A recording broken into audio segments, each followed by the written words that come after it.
रजनी रेसिपीमध्ये आपलं खूप खूप स्वागत आहे। चला तर आपण आज पाहणार आहोत शेपूची भाजी। तर हे पहा, शेपूची भाजी मी अशी निवडून स्वच्छ धुवून अशी कट करून घेतलेली आहे।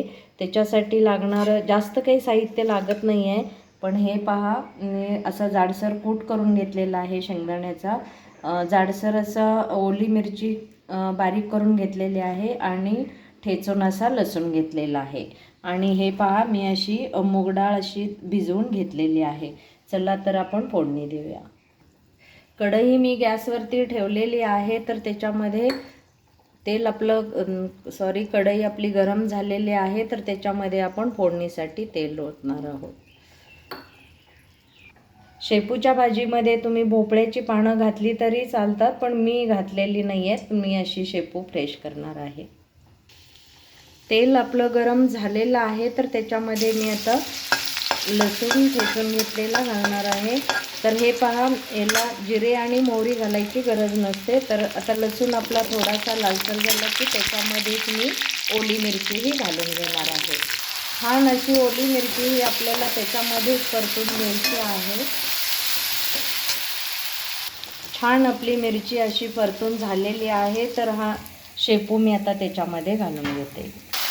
खूप छान अशी भाजी होते आणि कमी वेळात होणारी भाजी आहे आणि जास्त साहित्यही लागत नाही आहे। तर हे पहा, मस्त अशी आपली फोडणी झालेली आहे। भाजी मी परतून अशी तेलामध्ये घेतलेली आहे, तर त्याच्यामध्ये आपल्याला हा शेंगदाण्याचा कूटही टाकून घेणार आहे। पाहिजे तेवढाच आपल्याला टाकायचा आहे। भिजवलेली मूग डाळही आपल्याला याच्यामध्येच टाकायची आहे आणि चवीपुरतं मीठ टाकायचं आहे।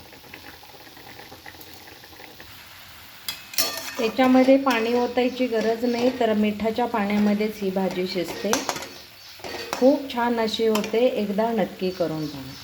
हे पहा, मी इकडे अशी दोडक्याची भाजी माझी झालेली आहे। चला तर मी आता हिला 2 मिनिटं झाकून ठेवणार आहे। हे पहा,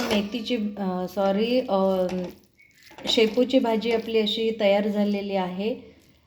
मस्त ही भाकरी बरोबर खूप छान लागते। आवडली तर लाईक सबस्क्राईब नक्की करा। चला तर भेटूया दुसऱ्या रेसिपीमध्ये, तोपर्यंत